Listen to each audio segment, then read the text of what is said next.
Welcome to the Greater Than a Tourist podcast. I am Dr. Lisa Rizchek. As a software trainer, I was a seasoned traveler, but now I'm a digital entrepreneur and mom, and I share my everyday travel tips with you. Let's get started with today's episode. Hi everyone, my name is Lisa Rizchek, and this is the Greater Than a Tourist podcast. This is episode number 2, and I'm calling this one Point-to-Point Cruises because my husband and I just came back from a cruise, and we cruised from Boston to Montreal, and I'm excited to talk to you about it today. And again, this is part of the Greater Than a Tourist podcast because there is a Greater Than a Tourist book series with over 400 books available on Amazon in book, ebook, and some are in audiobook format. If you would like to listen to them in audiobook, we do have a 30-day free trial. If you click on the link, you can listen to many of the books that way. Okay, so today we're talking about a point-to-point cruise, and the 3 things we're going to talk about today are what is a point-to-point cruise, the things to consider, and the resources to consider. So let's get started. So I said my husband and I just returned from a cruise. It was a 7-day Canada and New England Discovery cruise on Holland America Line. Normally we cruise on NCL, but this time we chose Holland America because the price was right. So what does the price is right mean? My husband and I went on a cruise that we booked originally for under $2,000 for a 7-day cruise. And I have a spreadsheet, if you search Greater Than a Tourist travel spreadsheet, and it will tell you how to figure out what the price of a cruise really is, because you have to think about parking, flights, and things like that. So we started in Boston, where we actually flew from Philadelphia to Boston, and with an American Airlines credit card, we got it for the first time. The flight was about $50 a person to Boston from Philadelphia, so that's why we decided not to drive to Boston or take a train. And with that new credit card offer, we were able to get to the flight for free. So how did we get to Philadelphia? Well, we actually dropped my kids off at my parents' house, and then we took an SEPTA train, which was $10 a person, and we decided to park at the train station. So to do this, it was near Pembroke train station near Philadelphia. So we paid, it was $1 a day parking to pay there. And what you do is you put your money in an envelope, or you can pay with a credit card at the small train station. So we took SEPTA in from Pembroke, which is outside Philadelphia, to Philadelphia. Then we took a flight to Boston. And like I said, the flight was free. So then we had to get from the Boston airport to the Boston port. So we did this by taking it was either silver or gray line bus that got us most of the way there. I think we were only 0.2 miles away from there, where we dragged our bags the rest of the way to make it to the port. And there we checked in our bags early, and we were able to walk around the Boston port area. So that is how we got to Boston from where we currently are. And like I said, there's a template to figure out the best options to get to the port and home from the port and parking, because that is all included in the price of a cruise. Okay, so after we got to Boston, we got on the cruise ship, and we did walk around the area a little bit, and we had breakfast at a local. It was a convention center, so there was food inside of there at the hotel there. So we ate there. We got on, and it was then lunchtime, where we had lunch on the cruise, and we sailed out of Boston, and the first place we went to was Bar Harbor, Maine. So in Maine, since we didn't have our children, we decided to hike up Cadillac Mountain. It was only 4 miles to the top, but the last 2 miles was uphill. It was a beautiful hike, and if you can ever hike up Cadillac Mountain, I recommend it. Please bring bug spray, because we didn't bring that, and water, and probably suntan lotion too. So we made it to the top of Cadillac Mountain, and at the top, wouldn't you know, there are many roads to the top where you can actually, it's the first place you can see the sunset on the east coast of the United States.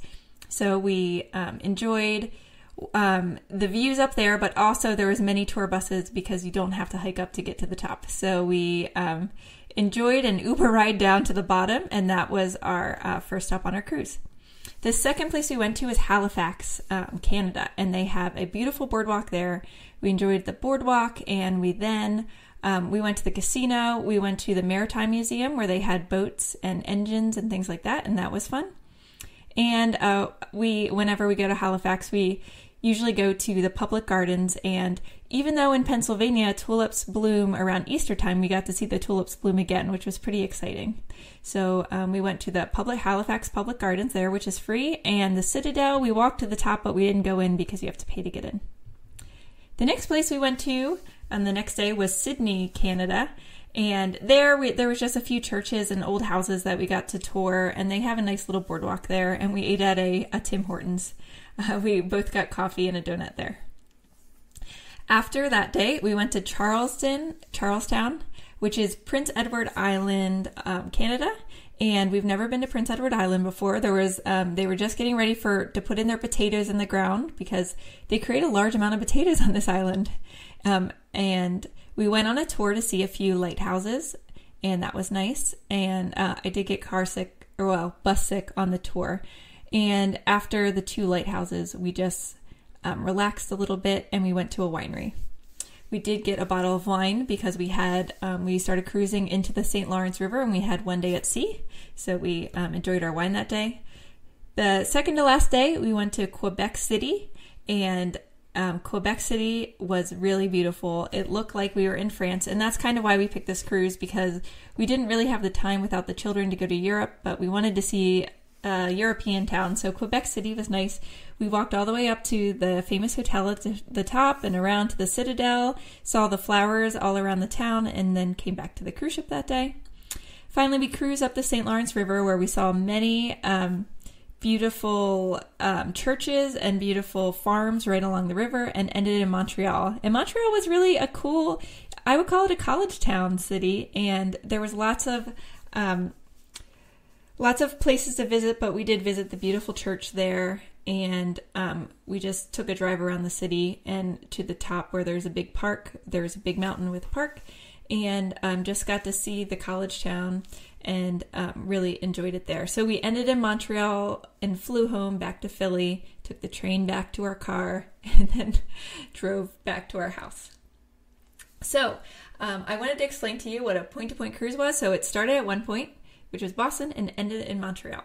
So I think the best way to do this is if you can get good flights, because normally flights are expensive if you don't do a round trip, but this turned out to be perfect for us, because from Montreal back, my husband got a credit card through American Airlines, and that created a discount there.